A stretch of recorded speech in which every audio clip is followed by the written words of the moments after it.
You ever have one of those days that just feels cursed from the minute it starts? That was my Monday. Rain pouring like the sky had a personal vendetta against me. My bike broke down right in the middle of a lonely road, my phone was dead, and, to top it off, I was already late for my shift at this small hardware store I worked at. And just when I was standing there drenched, cold, and pretty much defeated, a sleek silver car pulled up next to me. The window rolled down, and this girl, with coffee-colored eyes and this crazy confident smirk, looked at me and said, "You look like a disaster. Get in." I didn't even know what to say. I thought she was joking. But she leaned a little closer and went, "Either get in or keep pretending you're in a shampoo commercial." That ... was the beginning. Her name was Era. She was everything. I wasn't rich, educated, full of fire and opinions. She dropped me off that day, and I figured that was it. A one-time rescue, but nope. Next day, she came back. Said she was bored and wanted to hear about my worst customers, and that kinda became our thing. She'd stop by, bring coffee, sit on the counter while I told her stories about broken door locks and angry customers who thought glue could fix anything. We started texting, sharing music, joking about the weirdest stuff. I mean, we were just easy, you know, like breathing after being underwater too long. Now, I knew who she was. Her dad was a retired colonel. Her mom, a top surgeon. She drove an expensive car like it was no big deal. And me? I lived in a two-room apartment with a leaking roof and a fridge that only worked when it felt like it. I didn't belong in her world, and I kept reminding myself of that. But feelings don't really care about status, do they?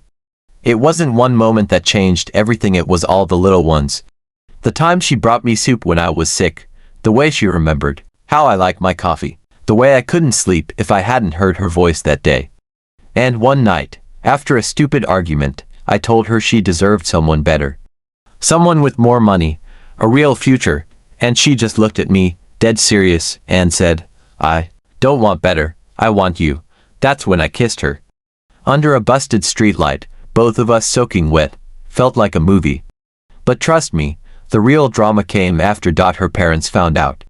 And they were furious. Her dad called me a distraction. Her mom offered to pay for my college if I agreed to disappear. They took her phone, started watching every move she made, and for a while, it worked. She stopped coming, stopped texting.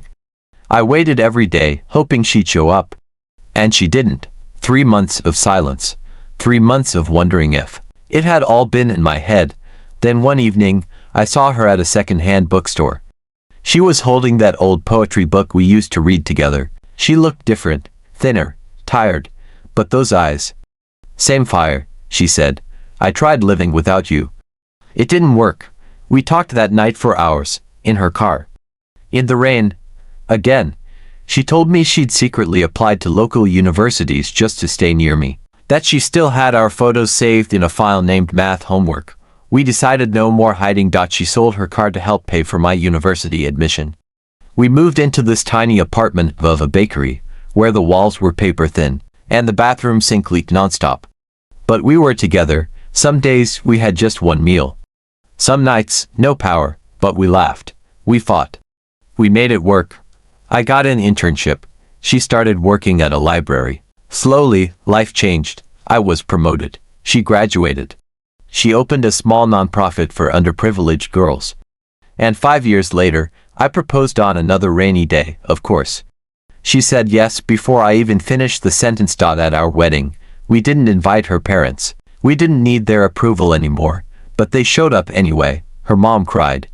Her dad shook my hand and said, "You proved me wrong, now." We live in a modest house with a garden she loves. She still brings me coffee, and I still fix things that don't need fixing. And whenever it rains, she looks out and says, "Remember the day I found you?" And I say, "You didn't find me. You saved me." Because love, real love, doesn't come with perfect timing or fancy beginnings. Sometimes it shows up when you're drenched, broken down, and sure that no one is coming to save you. But if you're lucky, it does.